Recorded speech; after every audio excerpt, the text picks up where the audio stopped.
Mesdames, Messieurs, bonsoir et bienvenue dans ce rendez-vous exceptionnel de Géopolitics. Exceptionnel de par sa forme, puisqu'il s'agit d'un entretien et non pas d'un débat, comme on vous a habitué. Exceptionnel également par la qualité de notre invité de ce soir, qui a eu la gentillesse de nous recevoir dans les locaux de ce qui est la maison de l'Algérie, au final, qui est l'ambassade d'Algérie en France. Monsieur Mohamed Antar Daoud, bonsoir. Bonsoir, merci pour votre invitation. Merci à vous d'accepter de nous accorder cet entretien. Le premier pour la télévision algérienne, toutes les télévisions algériennes depuis que vous êtes arrivé en poste ici, depuis octobre dernier. On va peut-être commencer par rapidement par revenir un peu sur votre parcours. Vous êtes un enfant de la maison, comme on dit, puisque Absolument. Vous étiez le présentateur vedette du journal télévisé en langue française dans les années 70, où vous aviez démarré votre carrière, qui vous a mené vers une autre carrière cette fois-ci. Et c'était le regretté Monsieur Ben Yahya, ministre des Affaires étrangères, qui vous a mis un peu les pieds dans l'étrier de ce qui va s'avérer être un long parcours diplomatique dont vous allez nous parler un peu plus tard. Vous avez occupé plusieurs postes dans cette grande maison qui est la maison de la diplomatie algérienne. Vous avez été conseiller dans plusieurs ambassades, je retiens Washington et Nouakchott. Vous avez été également consul général à Lille et vous avez occupé quelques postes d'ambassadeur. Je reviendrai sur les deux derniers. Vous étiez au Gabon et là aujourd'hui vous êtes avec nous à Paris pour notre grand plaisir. Bien, on va commencer par les raisons pour lesquelles cet entretien va démarrer, à savoir un grand rendez-vous entre l'Algérie et la France, puisque dans quelques jours, une grande délégation conduite par le Premier ministre français, Jean Castex, va partir en Algérie pour animer le premier rendez-vous de ce qu'on appelle la session extraordinaire du Haut Comité interministériel, de haut niveau, entre l'Algérie et la France, le premier qui va se tenir sous la présidence de M. Abdelmajid Tebboune. Dans quel état d'esprit se prépare ce premier grand rendez-vous?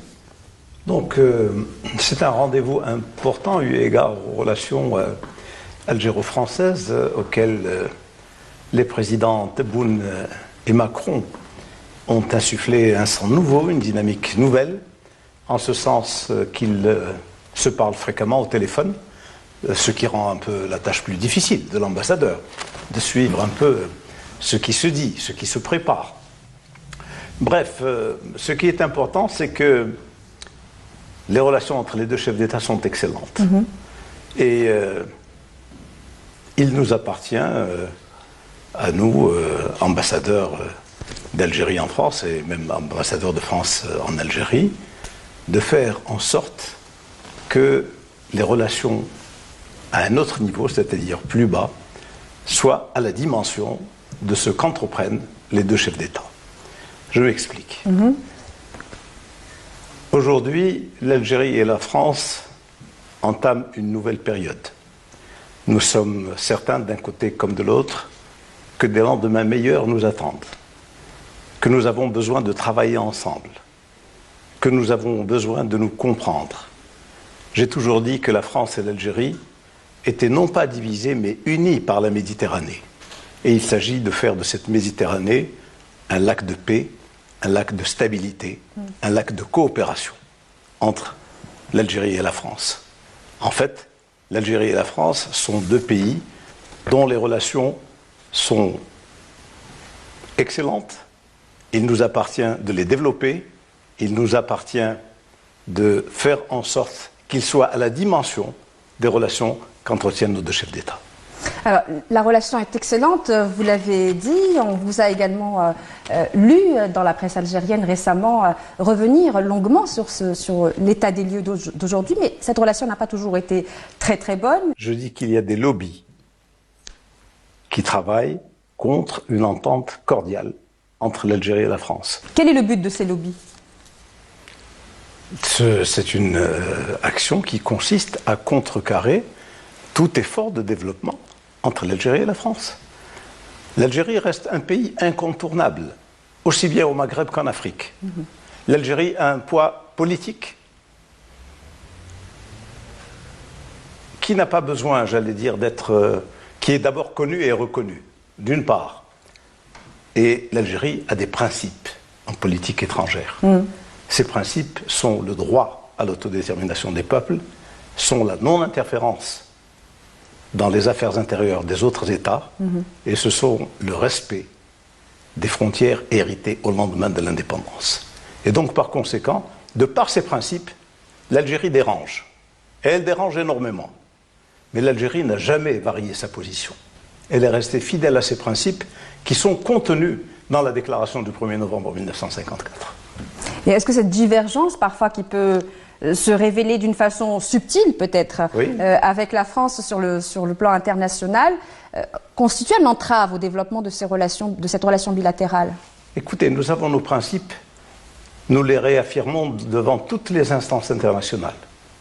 Nous ne le disons pas uniquement à la France, qui est un pays ami, mais nous le disons à tous nos interlocuteurs au niveau des instances internationales, et nous insistons sur le fait que le droit des peuples à l'autodétermination est un principe inaliénable duquel nous ne nous départirons jamais. Il y a plus de 400 entreprises françaises en Algérie. Il y a une diaspora algérienne, ici en France, avec laquelle il faudra désormais compter. La diaspora n'est plus celle qui est arrivée le siècle dernier, durant les années 20, qui a affronté la Première Guerre mondiale, puis en pleine grippe espagnole, qui est revenue en 39-45, et qui a eu la naïveté de croire que la libération de la France signifiait aussi la libération de l'Algérie, ce qui s'est conclu, sanctionné par près de 45 000 morts à Kharrata, à Sétif, à Guelma. Et puis il y a eu cette troisième vague en 1958, lorsque le général de Gaulle est arrivé au pouvoir, et qu'il y avait ce boom économique et que la France avait besoin de la main-d'œuvre algérienne pour aider à la reconstruction économique de la France. Et puis il y a eu, au lendemain de l'indépendance, cette vague des Harkis qui est venue ici, peut-être non pas par amour excessif de la France, mais qui s'est trouvée dans une situation cornélienne. Et l'Algérie, dans sa grandeur, dans sa dimension humaine, a compris que les enfants des Harkis n'étaient pas responsables des actes de leurs parents. Et c'est la raison pour laquelle ces enfants aujourd'hui sont algériens, quand ils le revendiquent. Et restons encore sur le dossier mémoire. Le président Macron a fait plusieurs gestes. Certes, il y a eu la restitution des restes mortuaires des 24 résistants des Arachas. Il y a eu également la commission Stora, enfin le rapport Stora, la commission Blanchard, pour donner des noms de héros algériens, des artistes, des intellectuels, à des noms de rues en France. Mais il reste encore des dossiers sur lesquels l'Algérien, au-delà de l'État, est intransigeant. Le cas le plus parlant, c'est le cas de l'Arabi Ben Wahid. Qu'en est-il pour vous? Comment est-ce que vous imaginez l'évolution, on va dire, de la partie française concernant ces dossiers qui sont très importants pour l'Algérien moyen, normal, vous, moi, enfin, indépendamment des institutions que chacun peut représenter? Tout ce que vous venez de citer, en fait, est dû à l'excellence qu'entretiennent des relations entre le président Tebboune et le président Macron. C'est grâce à eux qu'on est arrivé, j'allais dire, à cette avancée. Nous essayons de travailler, d'un côté comme de l'autre, pour essayer de faire avancer les choses. Ça, c'est un point. Je pense que le président Tebboune a nommé côté algérien M. Abdelmajid Chiri, qui est le directeur général des archives. Mais nous avons énormément de difficultés à prendre possession des archives promises par le président Macron. Il y a certaines résistances. Certaines résistances parce qu'on ne peut pas avancer. C'est-à-dire dans la rédaction d'un rapport si nous ne sommes pas en possession de toutes les archives, y compris des archives de souveraineté. Et c'est ça le plus important. Donc, à partir du moment où on décide de tourner une page, il faut qu'elle le soit pour de bon. Et il faudrait que l'on travaille de concert pour que ce travail de mémoire soit accompli d'un côté comme de l'autre, avec toute l'honnêteté possible, avec la reconnaissance des faits. Vous m'aviez parlé il y a un instant de la mort de l'Arabi Ben Mehdi. Nous attendons également, même si Ossarès a reconnu l'avoir exécuté, mais nous attendons une reconnaissance de l'État français.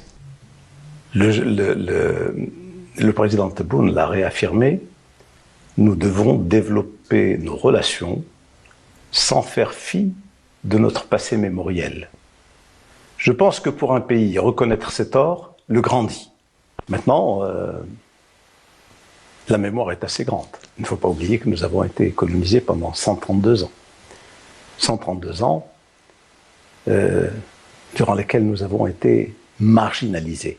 Pourquoi? Parce que, contrairement à nos voisins maghrébins, le Maroc et la Tunisie, eux étaient sous protectorat. Nous étions considérés comme 3 départements français. En fait, le Marocain était marocain, le Tunisien était tunisien, et l'Algérien était un Français musulman, ce qui ne voulait absolument rien dire. Et c'est cette marginalisation de 132 ans que le peuple algérien n'a pas accepté et qui a été forcé de prendre les armes et d'acquérir son indépendance par les armes. Maintenant, sur le volet économique, puisque...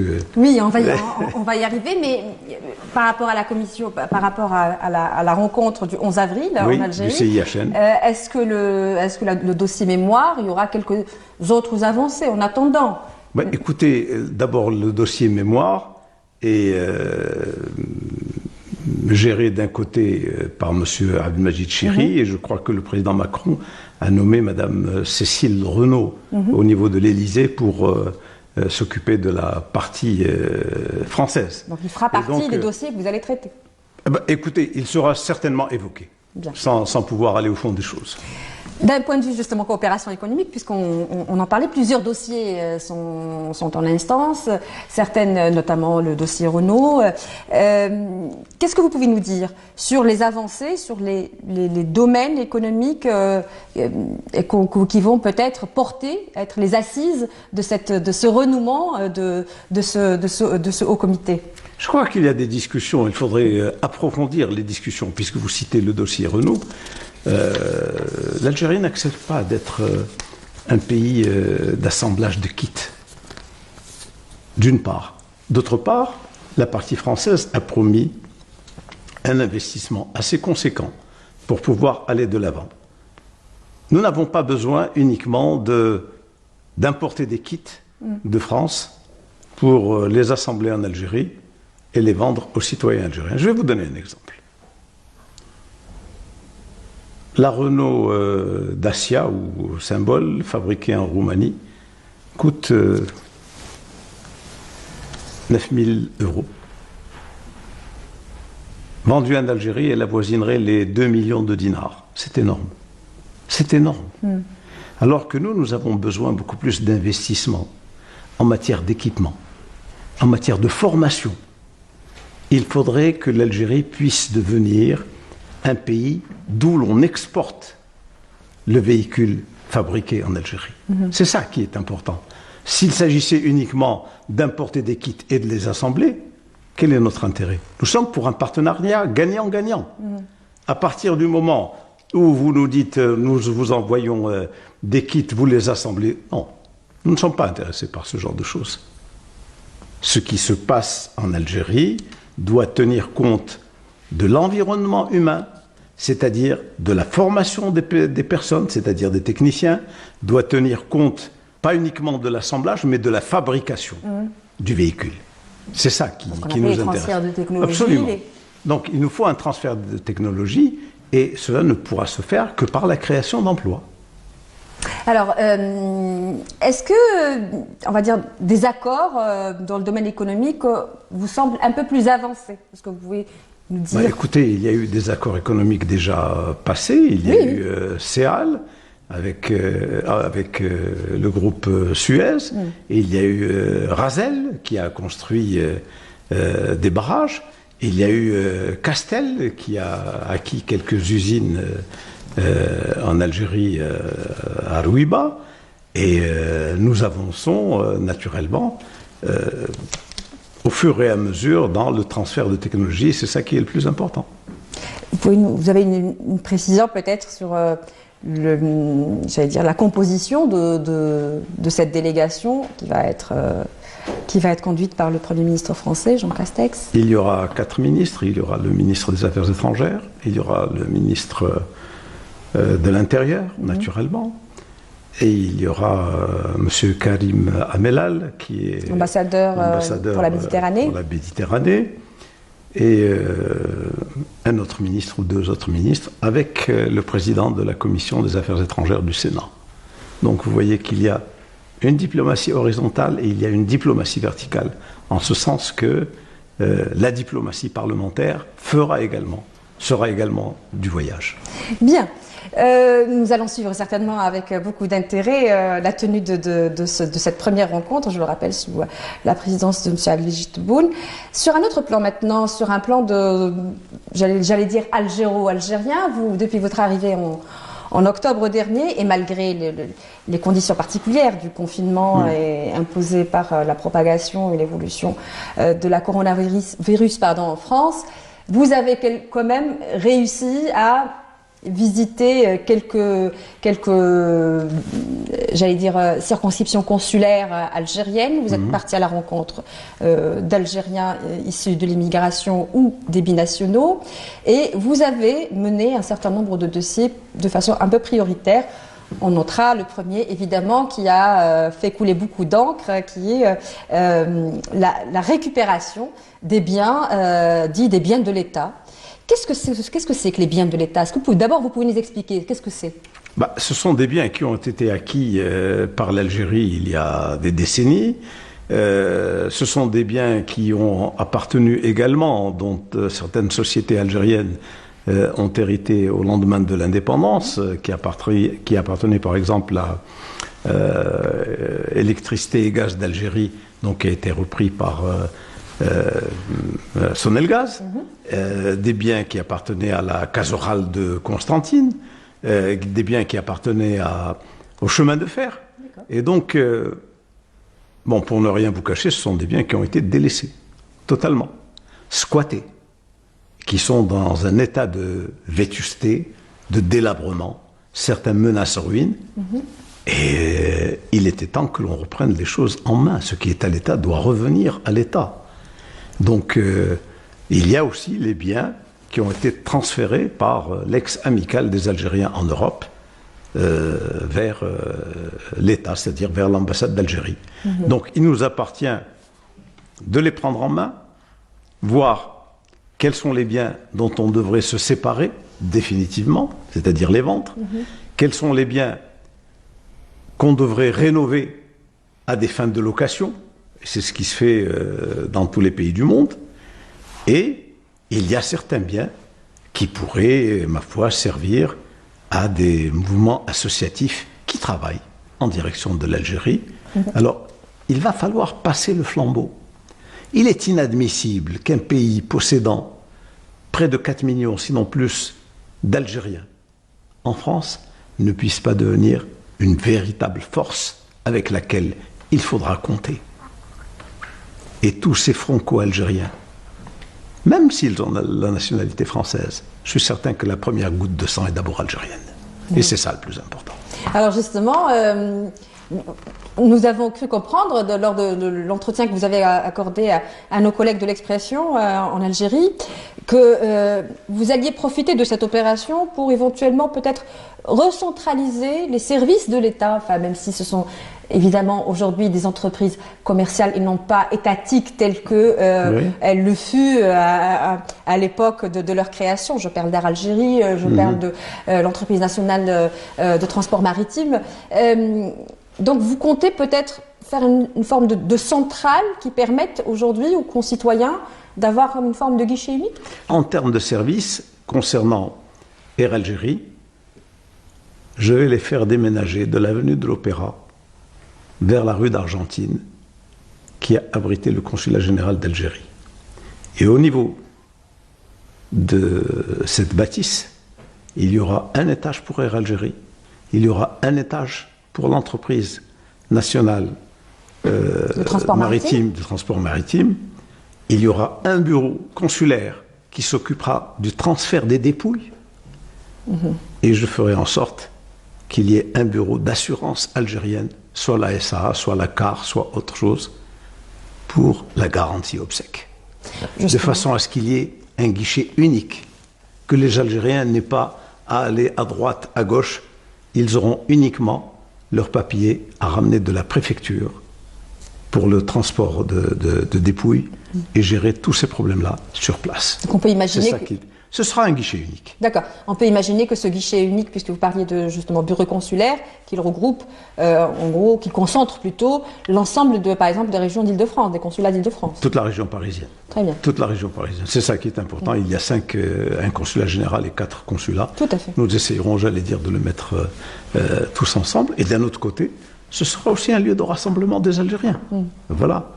Et concernant justement la question des transferts des dépouilles, vous savez que il y a 2 questions qui reviennent très souvent. On va parler par la suite des ambitions qui ont changé, évidemment, de cette nouvelle composition de l'immigration algérienne qui aspire à autre chose qu'un simple billet aller-retour à l'Algérie. Néanmoins, notamment pour nos aînés, appelés souvent les Chibani ici,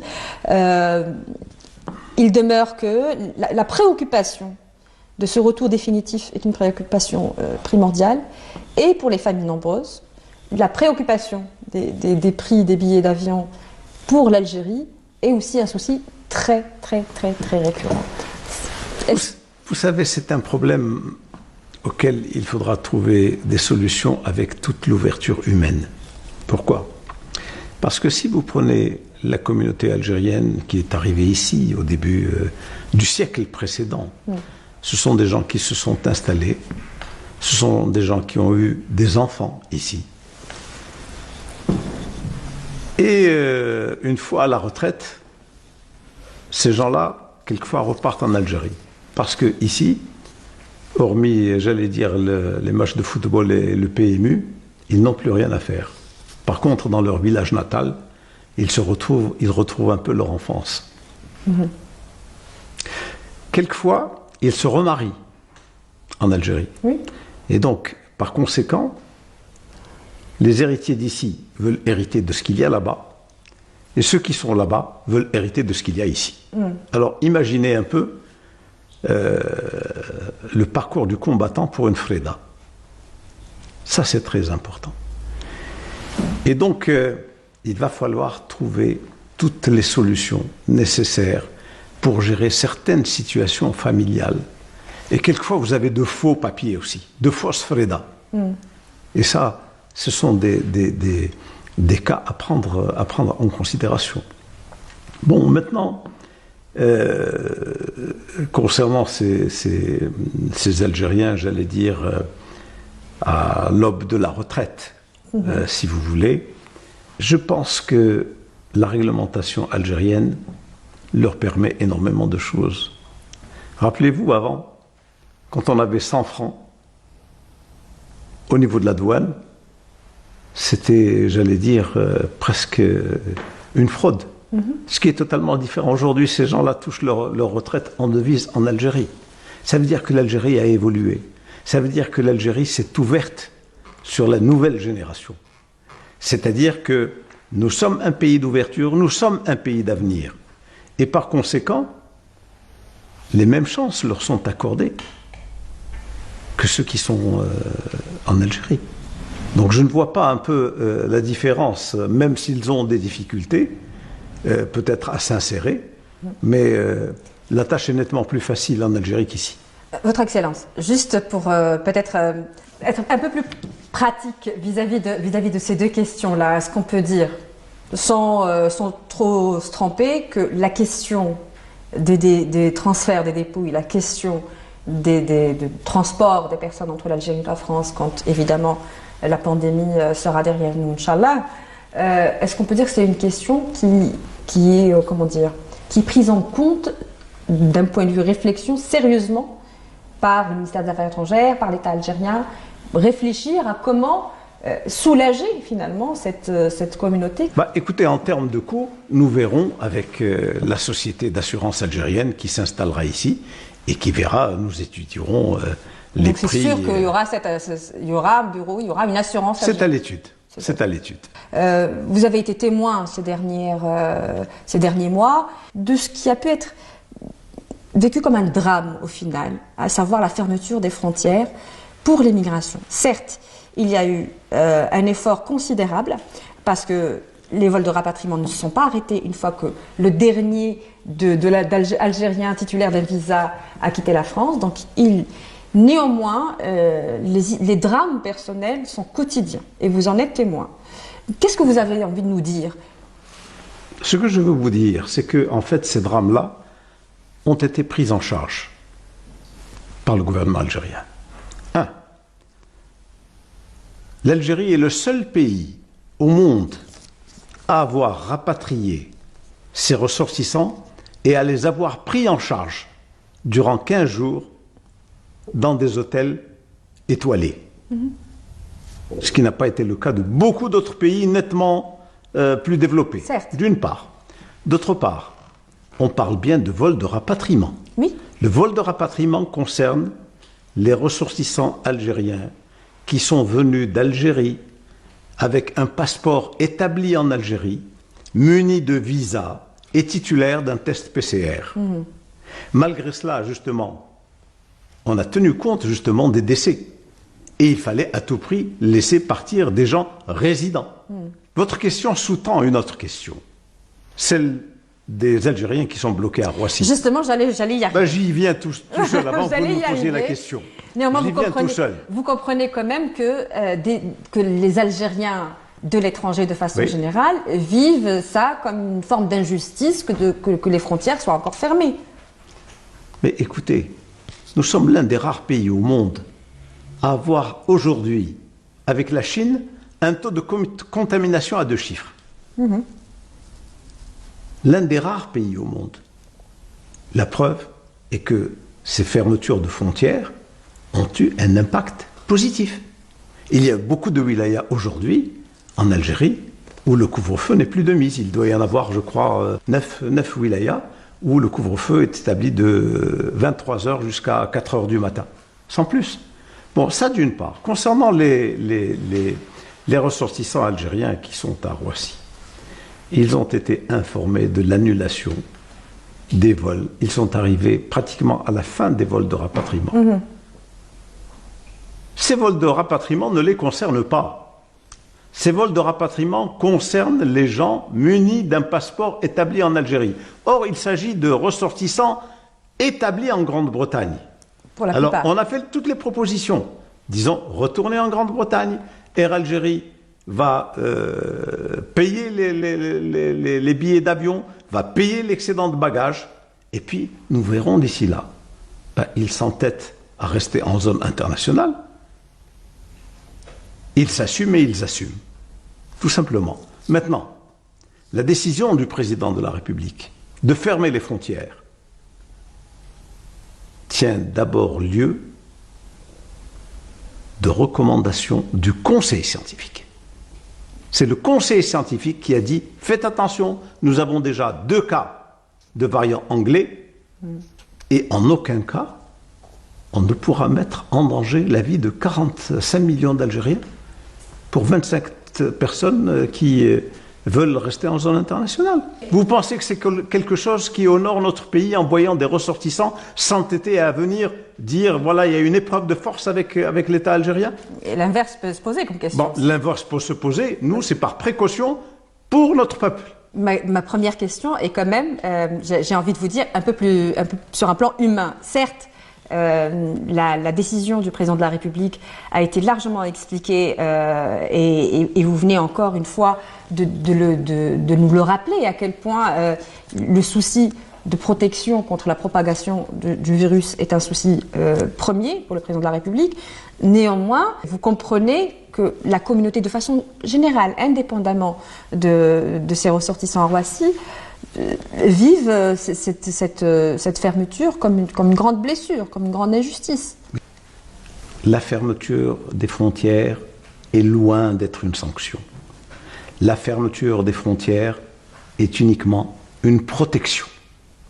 bientôt, Inch'Allah, nous entamons le mois de Ramadan. Et sans vouloir vous paraître trop insistante, le mois de Ramadan est un mois de rencontres, de familial, etc. Donc c'est un mois qui va être vécu encore plus difficilement avec la continuation de la fermeture des frontières.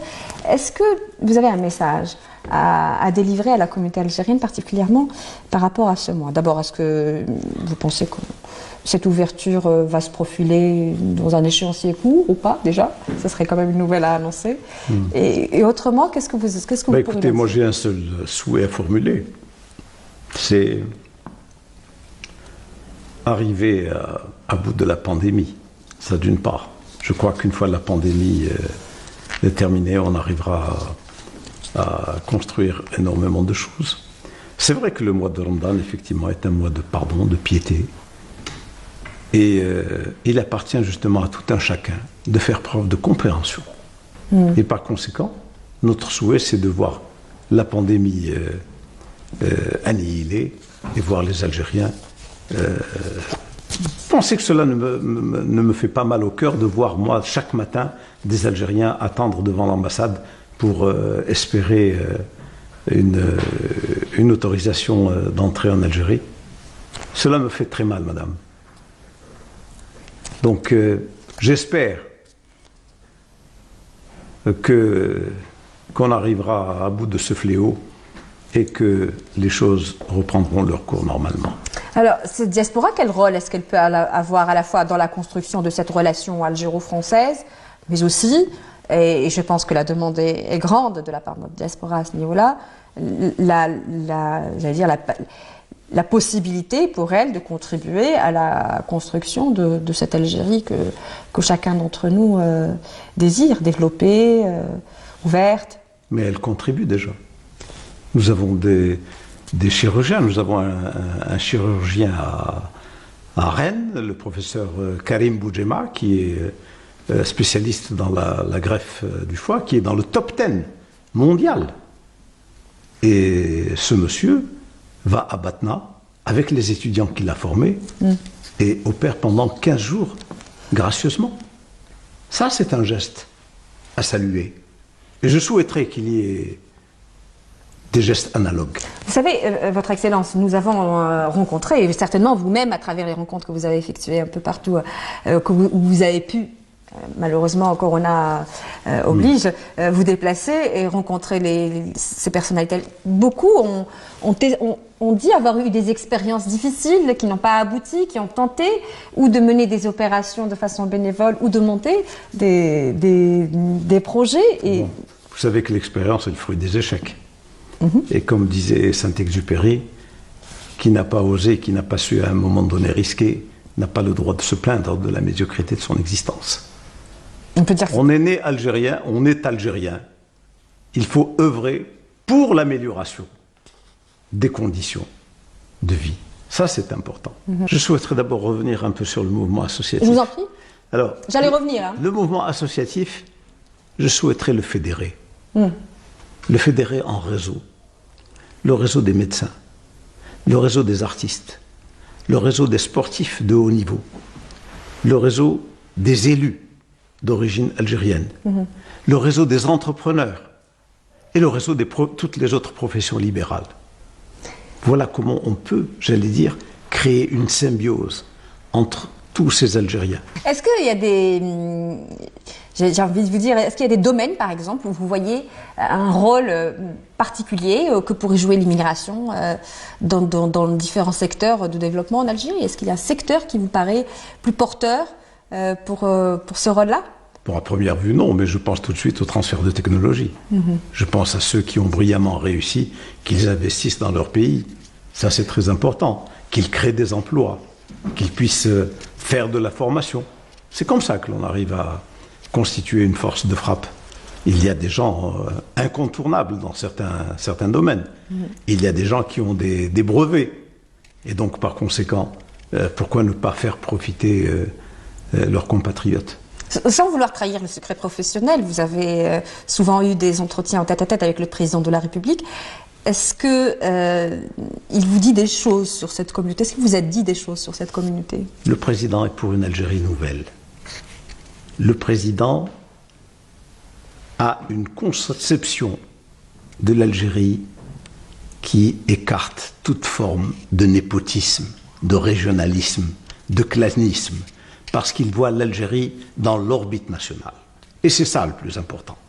À partir du moment où on dépassera ce stade, malgré toutes les résistances existantes, on pourra déjà dire qu'on aura fait un grand pas en avant. Aujourd'hui, nous arrivons quand même, nous vivons une autre ère, puisqu'on parle de la pandémie. Dès le début de cette pandémie, beaucoup d'analystes disaient que cette pandémie allait changer le visage du monde, que les forces géopolitiques, les équilibres allaient changer à l'issue de cette pandémie.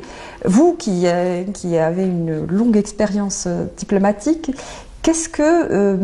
comment est-ce que vous imaginez le monde après la pandémie? Est-ce que les équilibres vous semblent si finalement changer? On a 1 an et demi après le début de la pandémie. Non, les équilibres politiques, non. Les équilibres politiques mondiaux, non. La pandémie a constitué un frein à l'évolution politique mondiale, en ce sens que les hommes politiques avaient l'habitude de se rencontrer, de discuter, en coulisses ou en public. Maintenant, la politique a laissé place à la visioconférence. Donc les gens se parlent uniquement par écran interposé. Et il n'y a pas de travail en coulisses. Donc quand il n'y a pas de travail en coulisses, c'est difficile d'évoluer. Donc il y a des émissaires qui partent dans certains pays parce qu'il ne faut quand même pas rompre le contact. Mais nous pensons que nos amis restent nos amis. C'est ça le plus important. Ils sont bien identifiés. Certainement, certainement. Mais en politique, il n'y a pas d'amitié éternelle. Il n'y a pas de rancune. Il y a la mémoire et il y a les intérêts. Et la mémoire entre l'Algérie et la France, et on ne peut plus d'actualité. Merci infiniment, Votre Excellence, de nous avoir accordé cet entretien. Merci. Merci à vous de l'avoir suivi. Je vous souhaite une très très bonne soirée avec Canal Algérie, l'ensemble de mes collègues. À bientôt.